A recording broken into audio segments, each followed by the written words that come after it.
नमस्कार, मैं मानसी भनोट आपका स्वागत करती हूँ एपिसोड नंबर 633 करंट अफेयर्स के। तारीख है आज की 21 अप्रैल 2020। हमारे दो चैनल्स हैं, पिनैकल एंड फ्रंटियर आईएएस। आप सब्सक्राइब कर सकते हैं, साथ ही इस बेल आइकन को प्रेस कर सकते हैं हमारे हर लेटेस्ट अपडेट के लिए।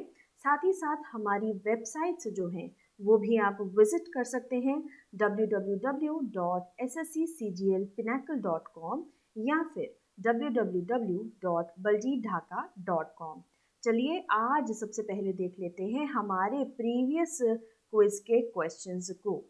तो देखिए, सबसे पहले जो दो क्वेश्चंस प्रीवियस क्विज में आपसे पूछे गए थे वो थे कोविड-19 पर गठित किए गए कांग्रेस के सलाहकार समूह का अध्यक्ष कौन होगा। तो ये प्रश्न आपसे पूछा गया था। इसका सही आंसर है मनमोहन सिंह। अगला प्रश्न जो आपसे पूछा गया था वो था होम डिलीवरी सेवा के लिए किस राज्य सरकार ने सी घाट वेबसाइट लॉन्च की है। इसका सही उत्तर है छत्तीसगढ़। चलिए बढ़ते हैं आज के क्विज की ओर। प्रश्न नंबर 1, पहला प्रश्न। पहले प्रश्न में आपसे पूछा गया है किस देश ने कोविड-19 महामारी के दौरान मैटरहॉर्न पर्वत पर तिरंगा प्रोजेक्ट करके भारत के साथ एकजुटता व्यक्त की है। इटली, मोनाको, स्विट्जरलैंड या फिर फ्रांस। तो देखिए, इसका सही आंसर है स्विट्जरलैंड। स्विट्जरलैंड ने स्विस एल्प्स के मैटरहॉर्न पर्वत को रोशनी की मदद से तिरंगे से कवर किया गया। पर्वत को तिरंगे के रंग से रोशन कर स्विट्जरलैंड ने कोरोना महामारी से जीतने की उम्मीद और जज्बे का संदेश दिया है। कोरोना वायरस महामारी संकट के समय भारत ने कई देशों की मदद की है। इस वायरस से निपटने के लिए की गई तैयारियों और किए जा रहे प्रयासों के लिए WHO सहित कई देशों ने भारत की तारीफ की है। स्विट्जरलैंड के लाइट आर्टिस्ट गैरी हॉपस्टेटर ने 14,690 फुट ऊंचे पर्वत को तिरंगे के रंग से रोशन करने का काम किया है। तो ये 14,690 फुट की ऊंचाई पर है। इटली स्विट्जरलैंड के बॉर्डर पर मौजूद इस पर्वत के जरिए गैरी पहले ही स्टे होम का संदेश दे चुके हैं।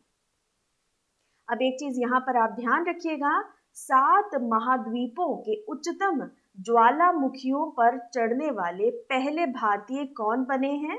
वो हैं सत्यरूप सिद्धांत। मैं नाम यहाँ पर लिख देती हूँ, सत्यरूप सिद्धांत जो है इनका नाम है। तो ये पहले वो व्यक्ति बने हैं जो कि 7 महाद्वीपों के उच्चतम ज्वालामुखी पर चढ़ने में सफलता जिन्होंने हासिल की, और ये भारतीय मूल के हैं। यहाँ पर आप देख सकते हैं इस तरह से गैरी द्वारा प्रकाश जो है लाइट्स दी गई एल्प्स के इस माउंटेन के ऊपर। स्विट्जरलैंड के बारे में कुछ जानकारी ग्रहित कर लेते हैं। कैपिटल है इसकी बर्न, करेंसी है स्विस फ्रैंक। तो ये आपको दो चीजें ध्यान में रखनी है। स्विट्जरलैंड की लोकेशन आप देख सकते हैं मैप में, यूरोप में। साथ में आप देख सकते हैं एल्प्स माउंटेन जो है यहाँ से किस तरह से कवर कर रहे हैं। नेक्स्ट क्वेश्चन की तरफ बढ़ते हैं। संयुक्त राष्ट्र चीन भाषा दिवस कब मनाया जाता है। तो ये किस तारीख को मनाया जाता है। 20 अप्रैल को ये मनाया जाता है। संयुक्त राष्ट्र चीनी भाषा दिवस 20 अप्रैल को मनाया जाता है। संयुक्त राष्ट्र के सार्वजनिक सूचना विभाग ने बहुभाषावाद और सांस्कृतिक विविधता का जश्न मनाने के लिए 2010 में से इस दिन की स्थापना की थी, और साथ ही संगठन ने अपना सभी 6 आधिकारिक कामकाजी भाषाओं के समान उपयोग को बढ़ावा दिया गया है। संयुक्त राष्ट्र भाषा के दिनों की पहल के तहत यूएन 6 अलग अलग दिन मनाता है। तो जिस तरह की अरबी भाषा है, अरबी भाषा के लिए 18 दिसंबर की डेट रखी गई है। अंग्रेजी भाषा के लिए 23 अप्रैल की डेट जो है रखी गई है। फ्रेंच भाषा के लिए, फ्रेंच भाषा की अगर बात की जाए तो 20 मार्च की डेट रखी गई है, और रूसी भाषा की अगर बात की जाए तो 6 जून की डेट रखी गई है, और स्पेनिश भाषा के लिए 23 अप्रैल की डेट तय कर रखी है। तो अब आपको एक चीज इसमें ध्यान रखनी है, विश्व लीवर दिवस जो है, विश्व लीवर दिवस जो है वो हर साल 19 अप्रैल को मनाया जाता है, विश्व लीवर दिवस। यहाँ पर आप देख सकते हैं यूनाइटेड नेशन द्वारा चाइनीज लैंग्वेज डे जो है वो मनाया जाता है, और ये जो है इसकी स्थापना जो है 1946 में की गई थी। चलिए बढ़ते हैं अपने अगले प्रश्न की ओर। कोविड-19 के लिए वैक्सीन और ड्रग परीक्षण के लिए गठित किए गए उच्च स्तरीय टास्क फोर्स के प्रमुख कौन बने हैं? बलराम भार्गव, विनोद पाल, के विजय राघवन। तो इसका सही आंसर है दोनों बी एंड सी, यानी कि विनोद पॉल एंड के विजय राघवन। तो ये दोनों इसके सही आंसर हैं। केंद्र सरकार ने कोविड-19 की वैक्सीन और दवा परीक्षण के लिए एक उच्च स्तरीय टास्क फोर्स का गठन किया है। इस कार्य बल का उद्देश्य कोविड-19 के उपचार के लिए वैक्सीन विकास की दिशा में राष्ट्रीय और अंतर्राष्ट्रीय प्रयासों को गति देना है। टास्क फोर्स की अध्यक्षता विनोद पॉल और प्रोफेसर के विजय राघवन करेंगे। के विजय राघवन सरकार के मुख्य वैज्ञानिक सलाहकार भी हैं। इस कार्यबल में आयुष मंत्रालय, Indian council of medical research जो कि ICMR है, जैव प्रौद्योगिकी विभाग और drug control journal of India के प्रतिनिधि शामिल होंगे। जैव प्रौद्योगिकी विभाग को केंद्रीय समन्वय एजेंसी के रूप में नामित किया गया है। स्वास्थ्य मंत्रालय द्वारा जारी किए गए नवीनतम रिपोर्ट के अनुसार अब तक भारत में 755 समर्पित कोविड-19 अस्पताल और 1389 समर्पित स्वास्थ्य देखभाल केंद्र स्थापित किए गए हैं। अगले प्रश्न पर आते हैं। अगला प्रश्न देखिए, कौन सा राज्य अपने सभी सामुदायिक रसोई और सामुदायिक आश्रयों को जियो टैग करने वाला पहला राज्य बना? तो ऐसा करने वाला पहला राज्य बना उत्तर प्रदेश। उत्तर प्रदेश के 75 जिले यानी 75 जिलों में अपने 7,368 जो सामुदायिक रसोइयां और सामुदायिक आश्रयों को जियो टैग करने वाला देश बन गया है, जो कि एक दिन में 12 लाख भोजन पैकेट का उत्पादन करता है। राज्य सरकार ने लाभार्थियों की आसानी के लिए गूगल मैप्स की सहायता भी ली है। तो गूगल मैप्स पे जियो मैप के साथ जोड़ा गया है। गूगल मैप्स पर कोविड और कीवर्ड के साथ खोज करने पर कोई भी व्यक्ति उन तक पहुंच सकता है। अब तक अलीगढ़ में और उनके आसपास के सभी आश्रय घरों और सामुदायिक रसोई का स्थान गूगल मानचित्रों के साथ एकत्रित किया गया है, और अन्य जिलों में ऐसी सभी सुविधाओं के लिए डेटा जल्दी ही गूगल मानचित्र पर लाइव हो जाएगा। अब कोविड-19 का पुल परीक्षण शुरू करने वाला पहला राज्य बताइए कौन सा है? तो वो भी उत्तर प्रदेश ही है। ठीक है, तो कोविड-19 का पुल परीक्षण शुरू करने वाला, पुल परीक्षण यानी जो सामूहिक परीक्षण है उसको शुरू करने वाला पहला राज्य यूपी ही है। यूपी के बारे में कुछ और अन्य जानकारी यहाँ पर देख लेते हैं। सबसे पहली बात यूपी के बारे में, आप इसकी यहाँ पर लोकेशन देख लीजिए। उत्तराखंड, हरियाणा, राजस्थान, मध्य प्रदेश, बिहार के साथ ये लगा हुआ है, और साथ ही साथ नेपाल जो कि एक इंटरनेशनल बॉर्डर है, वहाँ पर भी इसका जो है शेयरिंग करता है अपने बॉर्डर की।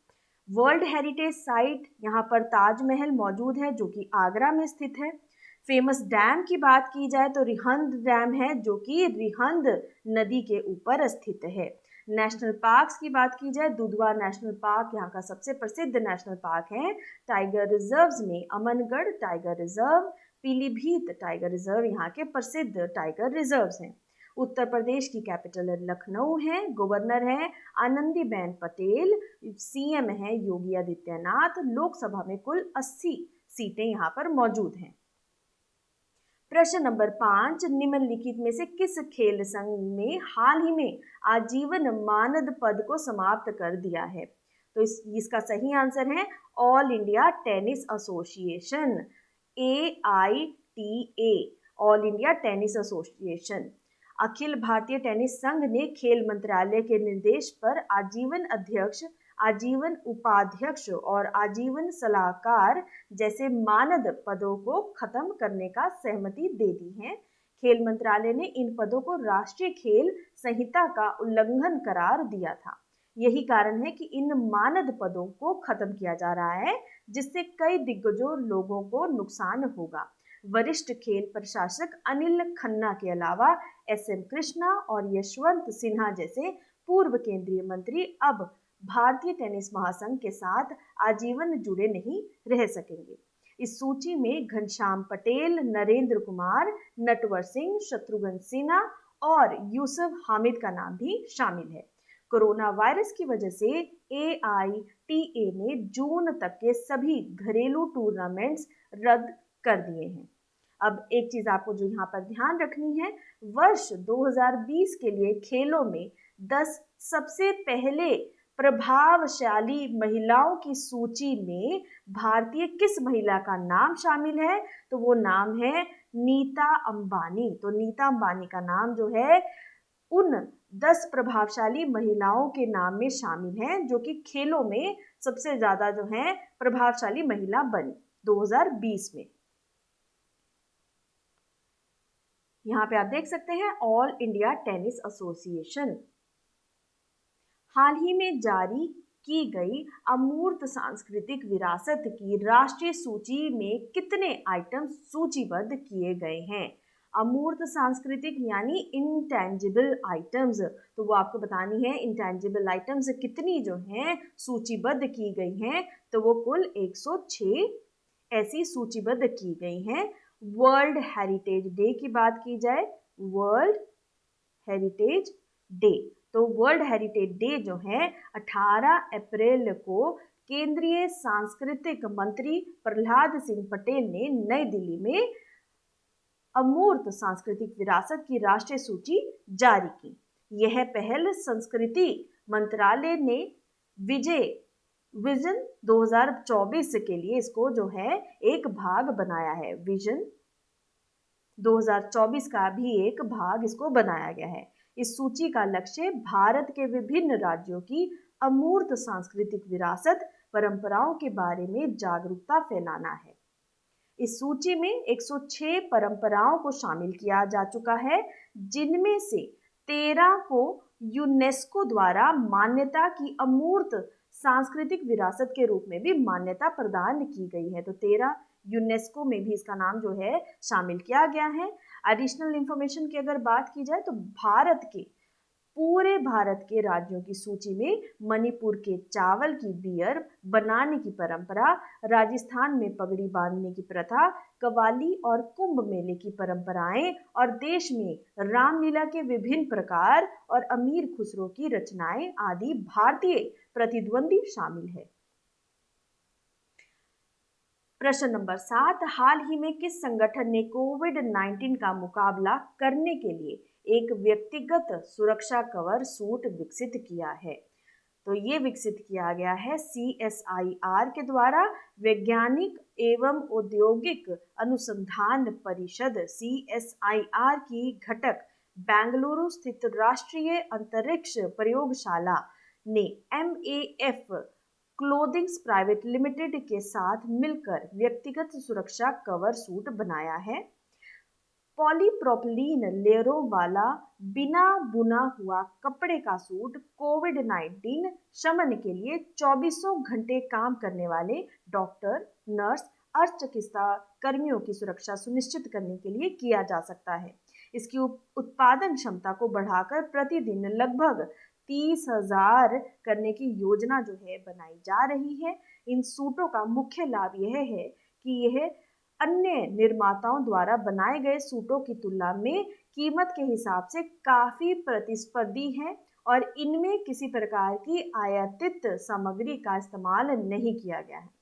आपकी एडिशनल इंफॉर्मेशन के लिए मैं यहाँ पर बता देती हूँ, हाल ही में चीन ने 1,70,000 ध्यान दीजिएगा 1,70,000 व्यक्तिगत सुरक्षा उपकरण PPE फिट किट भेजे हैं। इनमें से लगभग 50,000 DRDO द्वारा किए गए सुरक्षा परीक्षणों को पारित करने में विफल रहे।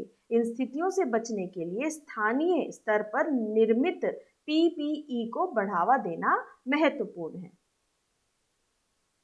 इस तरह के सूट्स जो हैं वो बनाए जा रहे हैं। अगले प्रश्न की ओर बढ़ते हैं। प्रश्न नंबर 8, कोविड-19 के लिए रैपिड टेस्टिंग करने वाला भारत का पहला राज्य कौन सा बन गया है? उत्तर प्रदेश, केरल, महाराष्ट्र या फिर राजस्थान? तो सही उत्तर है इसका राजस्थान। राजस्थान कोविड-19 के लिए रैपिड परीक्षण करने वाला देश का पहला राज्य बन गया है। जयपुर में राज्य के शहरी प्राथमिक स्वास्थ्य केंद्र जाजू डिस्पेंसरी ने रैपिड परीक्षण शुरू किए हैं। तो ये जाजू डिस्पेंसरी आपको ध्यान में रखनी है।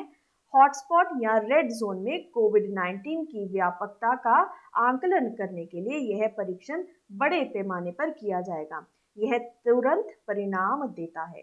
हालांकि यह एक पुष्टिकरण परीक्षण नहीं है, लेकिन फैलने से रोकने के लिए कोविड-19 पॉजिटिव व्यक्ति के त्वरित अलगाव में मदद करता है।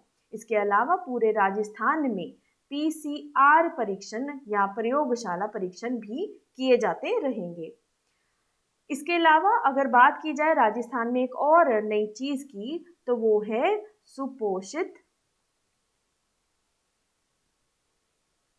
सुपोषित माँ अभियान। तो देखिए ये सुपोषित माँ अभियान जो है ये हाल ही में राजस्थान में जो है शुरू किया गया है, सुपोषित माँ अभियान। तो इसको भी आप जो है ध्यान में रखिएगा। अगले प्रश्न की तरफ बढ़ते हैं। यहाँ पर एक बार राजस्थान के बारे में देख लीजिए, राजस्थान की लोकेशन देख लीजिए। एक तरफ जो है इंटरनेशनल बॉर्डर्स में पाकिस्तान यहाँ पर लगता है, दूसरी तरफ इंडियन स्टेट्स जो टच करती हैं वो है पंजाब, हरियाणा, मध्य प्रदेश, उत्तर प्रदेश और गुजरात। तो आप देख सकते हैं कौन कौन से राज्यों से ये घिरा हुआ है।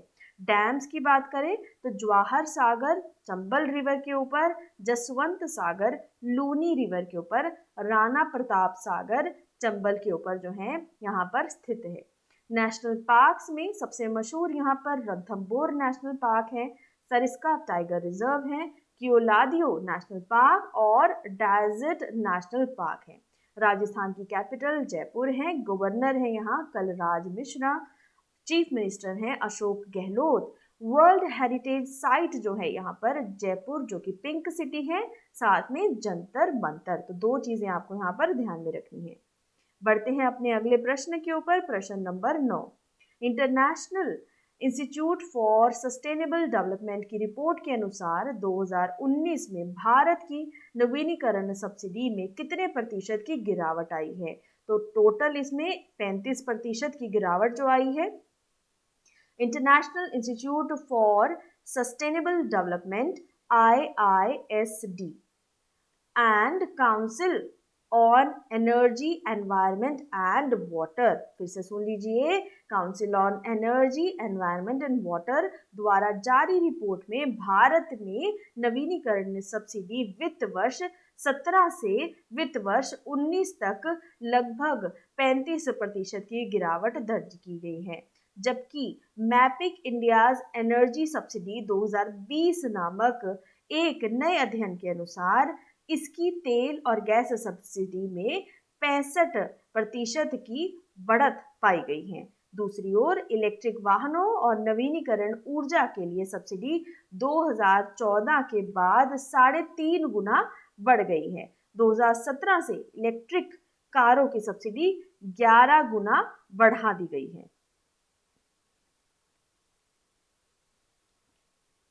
प्रश्न नंबर 10, समीर गोस्वामी जिनका हाल ही में निधन हो गया, वे किस क्षेत्र से जुड़े थे? तो वो खेल पत्रकारिता से जुड़े हुए थे। प्रसिद्ध खेल पत्रकार समीर गोस्वामी का हाल ही में निधन हो गया। वे 65 इयर्स के थे। गोस्वामी उन कुछ पत्रकारों में से एक थे जिन्होंने पहले डिवीजन क्रिकेट लीग गेम्स को पूरी तरह से कवर किया और साथ ही हॉकी लीग मैचों के स्कोर को भी अपडेट किया।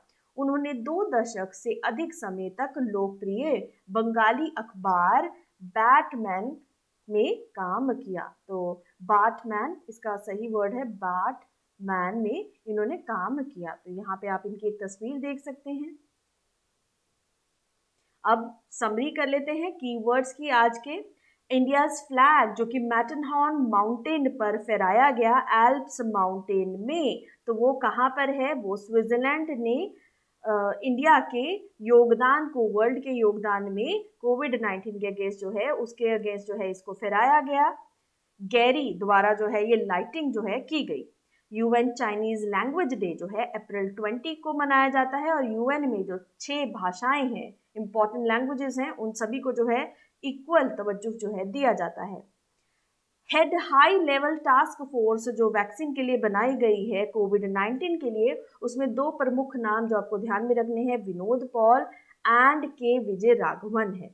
फर्स्ट स्टेट जिसमें जियो टैगिंग की गई है, किचन्स और शेल्टर बनाए गए हैं, वो है उत्तर प्रदेश।